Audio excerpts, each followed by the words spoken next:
যে খবর দিয়ে শুরু করব তা অন্তত পক্ষে তৃণমূল কংগ্রেসের জন্য যথেষ্ট তাড়িয়ে তাড়িয়ে উপভোগ করার সময় এলেও দিলীপ ঘোষ কিংবা বিজেপির জন্য যথেষ্ট চাপ এবং অস্বস্তির কারণ হয়ে দাঁড়াচ্ছে।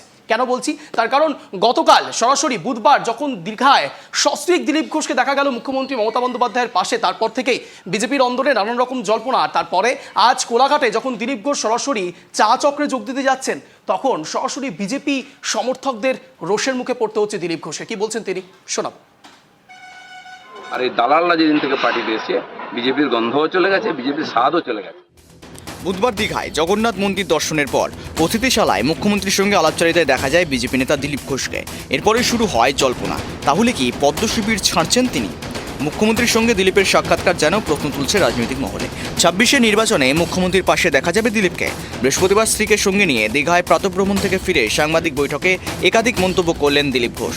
পাশাপাশি সুকান্ত মজুমদার এবং শুভেন্দু অধিকারীর নাম না করে তোপ দাগলেন তিনি। জানালেন, যারা আদতে মমতার আঁচলের ছায়ায় বড় হয়ে বিজেপিতে করে খেতে এসেছে, তাদের থেকে তিনি বিজেপি করা শিখবেন না।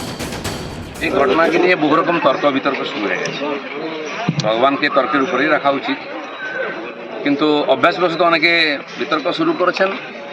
এবং মজার ব্যাপার, আমি কেন ভগবানের কাছে এসেছি তাতে অনেকের কষ্ট হয়েছে। রাম মন্দির কে তৈরি করেছে সেটাও লোকে ভুলে যাবে, কিন্তু রামকে মনে রাখবে আমি এসেছি। পশ্চিমবাংলায় সব কিছু তো রাজনীতি হয়, হয়েওছে, কিন্তু আমার খুব মজা লাগছে। আমার পার্টির কিছু লোক খুব কষ্ট পেয়েছে, যে পার্টির কর্মীরা কষ্ট পেয়েছেন, হতাশায় ভুগছেন, কেউ কেউ ভাবছে সুসাইড করবে কিনা। আমি বলছি, বিজেপি করতে গেলে হতাশায় ভুগবেন না। দিলীপ ঘোষ দরকার হলে রাজনীতি ছাড়বে, কিন্তু পার্টি ছাড়বে না, বিজেপি ছাড়বে না, এটা পরিষ্কার বলে দিচ্ছি। কিছু লোক হয়তো চাইছেন আমি পার্টি ছাড়লে জায়গাটা খালি হবে, সুবিধা হবে। সেটা হওয়ার চান্স নেই, কারণ আমাদের কাছে মিশন পশ্চিমবাংলায় যতদিন না রাজনৈতিক পরিবর্তন হচ্ছে, লড়াই চলবে। আর যে আমার লক্ষ লক্ষ সাথী 10 বছর ধরে আমার সঙ্গে লড়াই করেছেন, রক্ত দিয়েছেন, ঘাম দিয়েছেন, প্রাণ দিয়েছেন, পরিবারকে রাস্তায় বসিয়ে দিয়েছেন, সেটাই আমাদের কাছে প্রেরণা। আমরা সেই পার্টির সংস্কৃতি মানি যে পার্টির প্রধানমন্ত্রী অটল বিহারী বাজপেয়ী কালীঘাটে গিয়ে মমতা ব্যানার্জির মায়ের পায়ে হাত দিয়ে প্রণাম করেছিলেন। আমরা সেই সংস্কৃতির লোক। মমতা ব্যানার্জি তখন আমাদের সঙ্গে ছিলেন, আর অন্যদিকে চলে গেছেন, শত্রু হয়ে গেছেন, এটা আমি মনে করি না। রাজনীতি আমার কোনো শত্রু নাই, আমি সবাইকে মিত্র করার চেষ্টা করি। জগন্নাথ মন্দির দর্শনে এসে বিতর্ক, মুখ খুললেন দিলীপ ঘোষ। দীঘায় মর্নিং ওয়াকে বিজেপি নেতার ক্ষোভ ঝাড়লেন দিলীপ। কিছু লোক চাইছে আমি পার্টি ছাড়ি, দাবি দিলীপ ঘোষের। পার্টি ছাড়লেও বিজেপি পরিবার ছাড়ব না, বললেন দিলীপ ঘোষ। আমার জায়গা নিতে চাইছে অনেকে, ইঙ্গিতপূর্ণ মন্তব্য দিলীপ ঘোষের। বুধবার দীঘায় জগন্নাথ মন্দিরের উদ্বোধনে শ্রী রিঙ্কু মজুমদারকে সঙ্গে নিয়ে উপস্থিত ছিলেন দিলীপ। রাজ্যের বিরোধী দলনেতাদের মধ্যে একমাত্র তিনিই ছিলেন সেখানে। তারপরেই বিজেপির কয়েকজন নেতা তাকে কটাক্ষ করেন। তালিকায় রয়েছেন রাজ্যের বিরোধী দলনেতা শুভেন্দু অধিকারী। এবার দিলীপ নাম না করেই পাল্টা খোঁচা দিলেন শুভেন্দুকে। বৃহস্পতিবার সকালে দীঘায় বললেন, বড় বড় কথা কারা বলছেন? যারা মমতার আঁচলের তলায় থেকে নেতা হয়েছেন। চরিত্রের কথা বলছেন কারা? যারা কালীঘাটের উচ্ছিষ্ট খেয়েছেন, আজ বিজেপির উচ্ছিষ্ট খেয়ে বেঁচে আছেন, তারা দিলীপকে ক্যারেক্টার সার্টিফিকেট দিচ্ছেন। দিলীপ ঘোষকে হিন্দুত্ব বোঝাবেন না। আমার কাটলে গায়ে হিন্দুর রক্ত বেরোবে, বিজেপির রক্ত বেরোবে। বাকিদের গায়ে কী রক্ত আছে আমি জানি না, কারণ বহু জায়গায় ঘুরে এসছেন তারা। কে বড় বড় কথা কারা বলছে? যারা মমতা ব্যানার্জি আঁচলের তলায় থেকে নেতা হয়েছে। আরও বড় বড় কথা বলছে অনেকে, চরিত্রের কথা বলছে, যারা কালীঘাটের উচ্ছিষ্ট খেয়ে জীবন কাটিয়েছে, আজকে বিজেপির উচ্ছিষ্ট খেয়ে বেঁচে আছে, তারা দিলীপ ঘোষকে ক্যারেক্টার সার্টিফিকেট দিচ্ছে। যারা 4টে বিয়ে করে, 14টা গার্লফ্রেন্ড রাখে, রাত্রের জীবন একরকম, দিনের জীবন একরকম, তারা দিলীপ ঘোষকে ত্যাগী ভোগী বলছে। আহাম্মক। রাস্তায় দাঁড়িয়ে বলো, লোকে কি বলবে? দিলীপ ঘোষ আজকেও রাস্তায় দাঁড়িয়ে আছে, কালো দাঁড়িয়েছিল, আগামী দিনেও থাকবে। মানুষ জানে দিলীপ ঘোষ কী করেছে, দিলীপ ঘোষ কী। আমার মন আর মুখ এক। আমি পর্দার আড়ালে কথা বলি না, কোনো নেতার সঙ্গে বন্ধ ঘরে মিছি না, আমি সে যেই নেতা হোক, আমি চৌরাস্তায় দাঁড়িয়ে কথা বলি, ক্যামেরার সামনে কথা বলি। দিলীপের এই মন্তব্যে নিশানা যে তৃণমূল ছেড়ে বিজেপিতে যোগদান করা শুভেন্দু অধিকারীর বিরুদ্ধে, তা এখন একেবারে স্পষ্ট, এমনটা মনে করছে রাজনৈতিক মহল। Bureau report, tribe TV Bangla.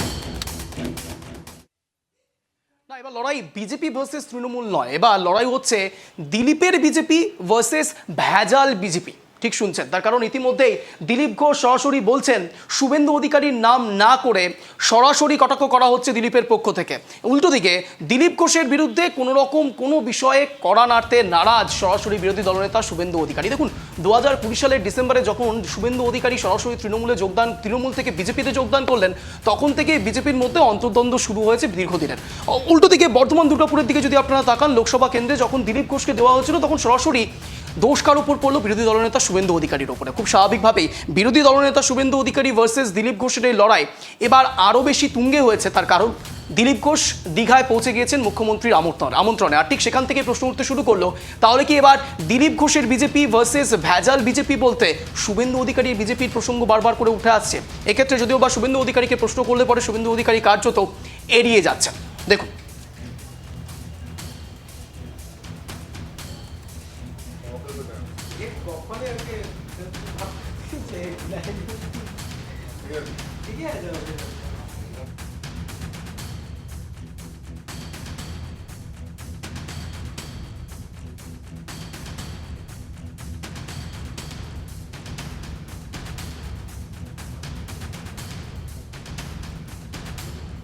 দলের বিরুদ্ধে দিলীপ ঘোষ হয়তো সম্ভাবনাটা অনেকদিন আগে থেকেই তৈরি হয়েছিল, কিন্তু এবার সরাসরি শিলমোহর দিলেন দিলীপ ঘোষ। তিনি বোঝানোর চেষ্টা করছেন না, বিজেপির অন্দরেই এমন কিছু পার্টিশন হয়ে রয়েছে যেখান থেকে বিজেপির বিরুদ্ধে কথা বলার জায়গা তৈরি হচ্ছে। অর্থাৎ যারা মমতার আঁচলে থেকে, অর্থাৎ মুখ্যমন্ত্রী মমতা বন্দ্যোপাধ্যায়ের আঁচলে থেকে তৃণমূল কংগ্রেসটা এতদিন ধরে করেছিলেন, তারা বিজেপিতে এসে নিশ্চয়ই বোঝাবে না যে দিলীপ ঘোষ কিভাবে বিজেপি করবে আর কিভাবে বিজেপি করবে না।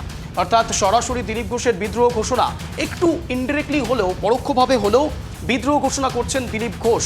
কিন্তু এক্ষেত্রে প্রশ্ন উঠতে শুরু করেছে, তাহলে এই দ্বৈরথ সত্যি কি 26শে বিধানসভা নির্বাচনের আগে সুফল দেবে, নাকি কুফলের দিকে এগোচ্ছে বাংলা? অন্তত বঙ্গ বিজেপির ক্ষেত্রে তৃণমূল কংগ্রেসের অল্টারনেটিভ খুঁজছে সাধারণ মানুষ, কিন্তু সেই অল্টারনেটিভ খুঁজতে গিয়ে যদি দলের অন্দরে হেভি ওয়েটদের মধ্যে যুদ্ধ শুরু হয়ে যায়, তাহলে তো প্রশ্ন উঠতে শুরু করবে বঙ্গ বিজেপির স্ট্যান্ড কোথায় 26শে বিধানসভা নির্বাচনের আগে দিলীপ ঘোষের এহেন আচরণ।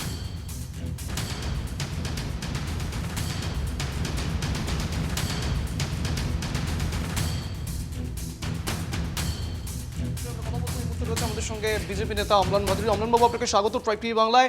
কথা বলছি অঞ্জন। যে বিষয়টা উঠে আসছে অম্লানবাবু, বঙ্গ বিজেপিতে সরাসরি দুপক্ষ হয়ে যাচ্ছে কি? একটু পরোক্ষভাবে হলেও দিলীপ ঘোষ কি বিদ্রোহ ঘোষণা করছেন বিরোধী দলনেতা শুভেন্দু অধিকারীর দিকে? বিষয়টি হচ্ছে, ওনারা অনেক বড় বড় নেতা, অনেক তাদের স্যাক্রিফাইস আছে, বিভিন্ন ভাবে লড়াই তারা করছেন। তবে আমার মনে হয় মানুষের যে সমস্যা, দৈনন্দিন মানুষ যে সমস্যাগুলো ফেস করছে তাই নিয়ে খবর করা এদের উচিত। সেই হিসাবে খবর তৈরি করে তার পক্ষে, মানুষের পক্ষে কিছু করে খবরে আসা উচিত। এরা নিজেদেরকে খবরে এনে একটা হাসির খোরাকি হচ্ছে মনে হচ্ছে আমার। তো স্বাভাবিকভাবে এটাকে খুব দুর্ভাগ্যজনক এবং এটাকে অ্যাভয়েড করা দরকার। তাই তো সুবুদ্ধি হওয়া দরকার, কারণ আমাদের পঞ্চায়েত থেকে আরম্ভ করে বিভিন্ন ভোটে কয়েকশো কর্মী মারা গেছে, যারা পার্টির আদর্শকে সামনে রেখে লড়াই করছে, হিন্দুত্বকে সামনে রেখে লড়াই করছে। সেখানে এগুলো জোকারগিরি করার কোনো মানে হয়? নিজেদেরকে নিয়ে যে নিজেদের খবর, জোকার কাকে বলছেন? দিলীপ ঘোষকে জোকার বলছেন? আমি যারাই এগুলো নিয়ে খবর করছেন, মন্তব্য করছেন, আমার মনে হয় সবার চুপ করে যাওয়া উচিত এবং সত্যিকারের মানুষের জন্য কাজটা করা উচিত এবং যে লক্ষ্যটা আছে সেই লক্ষ্যটাকে আরো লড়াইটা জোরদার করা উচিত। এইসব না বাবু, দিলীপ ঘোষ বলছেন যে বিজেপি যারা মমতার আঁচল থেকে শিখেছে, তৃণমূল কংগ্রেস শিখেছে, তারা বিজেপিতে এসে নিশ্চয়ই শেখাবে না যে বিজেপি কিভাবে চলবে। দিলীপ ঘোষ কি করে বিজেপিটা করবে? শুনুন, কেউই কাউকে ওগুলো শেখায় না, আর কারো কাছ থেকে কারো শিকার কিছু নাই। এরা সমস্ত রাজনৈতিক ব্যক্তি, এক একজনের এক এক প্রকার স্যাক্রিফাইস আছে বিজেপির জন্য। স্বাভাবিকভাবে কেউ কাউকে ছোট করাটা উচিত না। এ ওকে বলে, ও ওকে বলে, সবাই মিলে একজোট হয়ে আজকে এই ভয়ানক পরিস্থিতিতে একসঙ্গে লড়াই করে বিজেপির যে লক্ষ্য, আমাদের হিন্দুত্বের যে লক্ষ্য, সেইটাকে পূরণ করাই দরকার। আমরাও 26শে বিধানসভা নির্বাচনের আগে এটা কেমন বার্তা দিচ্ছেন দিলীপ ঘোষ? দিলীপ ঘোষ যদি সত্যি সত্যি পরবর্তীকালে তৃণমূল কংগ্রেসে যোগদান করে ফেলেন, তাহলে কি আরো বেশি অস্বস্তি বাড়বে না বঙ্গ বিজেপির? শুনেন, ব্যক্তিগতভাবে কেউ যে কেউ কিছু করতে পারে, তাতে পার্টি বিজেপি এত বড় পার্টি, পৃথিবীতে ধরেন ফার্স্ট এত বড় সংগঠন, জনসংগঠন, এখানে কারো কোনো ব্যক্তিগত ইচ্ছা, অনিচ্ছা, যোগদান, ছেড়ে যাওয়া কিছুর উপরে কোনোটা নির্ভর করে না আমার মনে হয়। তার অর্থ আপনারা সম্ভাবনাটা উড়িয়ে দিচ্ছেন না, তাই তো? সম্ভাবনা এখন এটা তো ব্যক্তিগত ব্যাপার, যে কেউ যে কোনো কিছু করতে পারে। অনেক মানুষ অনেক কিছু করেছে, অনেক অনেক যাদের অনেক নীতি সম্পন্ন মানুষ অনেক অনীতির কাজ করেছে, অনেকে এই মানুষের আশা ভরসাকে হার্ট করেছে।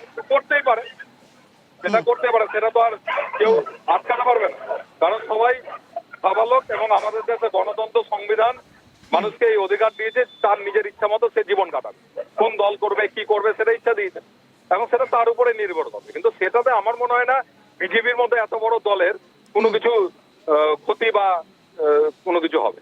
কি বলছেন অমলানবাবু, এক সময়ের যিনি রাজ্য সভাপতি, প্রাক্তন রাজ্য সভাপতি, তার যাওয়া আসাতে কিছু নির্ভর করে না? বর্ধমান দুর্গাপুরে যখন তাকে দেওয়া হলো তখন তিনি হেরে গেলেন, 19-এ যখন 18 সেটা 24-এ এসে দাঁড়িয়ে যাচ্ছে 12, তারপরেও বলছেন এফেক্ট পড়বে না। এগুলো শুনুন, এগুলো কারো ব্যক্তিগত নেতৃত্বে কিছু হয় না, আমার যেটা মনে হয়েছে এখানে। তার মানে আপনি অস্বীকার করছেন যে দিলীপ ঘোষের যা কন্ট্রিবিউশন রয়েছে বঙ্গ বিজেপির ক্ষেত্রে? আমি কারোই কন্ট্রিবিউশন করি না, কারণ ব্যক্তি মিলেই একটা পার্টি হয়, কারো কন্ট্রিবিউশন অস্বীকারের ব্যাপার। কিন্তু যেটা আমার বলার, ভারতবর্ষে 100 বছর ধরে আরএসএস বলে যে সংগঠনটা আছে, তারা হিন্দুত্বের জন্য লড়াই করে ভারতবর্ষে হিন্দুদের অনেকটা একটা জায়গায় এনেছে। এই একটা জায়গায় এগেছে। বিজেপি তার একটা পলিটিক্যাল দিক নিয়ে চলে, তার ভাবধারা নিয়ে চলে, পলিটিক্যাল নিয়ে। স্বাভাবিকভাবে যারা 100 বছর ধরে একটা পার্টি তৈরি হয়েছে, যাদের বিভিন্ন প্রকার মানুষের স্যাক্রিফাইস হয়েছে, এই পার্টিটা তৈরি হয়েছে, হঠাৎ করে একটা দুটো লোকের আসে যায় তো কিছু হয় না, কারণ তাদেরও কন্ট্রিবিউশন নিশ্চয়ই আছে। কিন্তু চলে গেলে কাউকে আটকে রাখারও আমার মনে হয় না কোনো প্রয়োজন আছে, এবং তারা গেলেও যে বিরাট কিছু ক্ষতি হয়ে যাবে এরকম কোনো ভাবার কোনো কারণ নেই। অনেক ধন্যবাদ অমলবাবুর সঙ্গে থাকার জন্য। আপনারা শুনছিলেন অমলান ভাদুরী বিজেপি নেতা, তিনি এক্সক্লুসিভ বক্তব্য রাখলেন। কিন্তু একটা বিষয় এখানে একেবারে পরিষ্কার সুস্পষ্ট, বিজেপির চাপা অস্বস্তি কিন্তু বেড়েছে। বঙ্গ বিজেপির ক্ষেত্রে দিলীপ ঘোষের এহেন আচরণ, অন্ততপক্ষে গতকাল মুখ্যমন্ত্রীর পাশে বসে যে মুখ্যমন্ত্রী প্রসঙ্গে মুর্শিদাবাদে কার্যত তিনি যাননি, হিন্দুত্ব বিরোধী বারংবার নারা লাগানো হয়েছে বিজেপির পক্ষ থেকে, সেই হিন্দুত্ব বিরোধী দলের পাশে বসে হিন্দুত্বের স্লোগান দেওয়া, মমতা বন্দ্যোপাধ্যায়ের পাশে বসে দিলীপ ঘোষের মতো হেভিওয়েট নেতার বার্তা দেওয়া, কথা বলা, সত্যিই কি বঙ্গ বিজেপির ক্ষেত্রে চাপা অস্বস্তি কাজ করছিল না? আমরা যখন কথা বলছি অমলান ভাদুরীর সঙ্গে, তার গলার সুরে কিন্তু এটা একেবারে সুস্পষ্ট যে হ্যাঁ, বঙ্গ বিজেপিতে চাপা অস্বস্তি বেড়েছে। উল্টো দিকে যখন আমরা প্রশ্ন করছি তাকে যে 2024 লোকসভা নির্বাচনে বর্ধমান দুর্গাপুর কেন্দ্রে দিলীপ ঘোষকে দেওয়াটা কতটা অপ্রাসঙ্গিক ছিল, সেক্ষেত্রেও শুভেন্দু অধিকারীর দিকে তোপ না দেখে দিলীপ ঘোষের দিকেই কিন্তু নিশানা করলেন অমলান ভাদুরী। অর্থাৎ বিজেপি যে কার্যত খণ্ডে পরিণত হয়েছে, দুখণ্ডে পরিণত হয়েছে, তা আর বলার অবকাশ রাখে না। তাহলে কি এবার বলতে শুরু করতে হবে যে বিজেপি দিলীপের বিজেপি নাকি শুভেন্দুর বিজেপি? দিলীপের বিজেপি ভার্সেস শুভেন্দুর বিজেপি, নাকি দিলীপ ঘোষের ভাষায় ভণ্ড বিজেপি কিংবা ভেজাল বিজেপি? এবার প্রশ্ন সেটাই যে 2026 বিধানসভা নির্বাচনের আগে দিলীপ ঘোষের এই স্টেপ এবং তার সঙ্গে সঙ্গে এইভাবে দ্বিখণ্ডিত হয়ে যাওয়ার বিজেপির যে সমীকরণ, তা কতটা প্রভাব ফেলে বঙ্গ বিজেপিতে।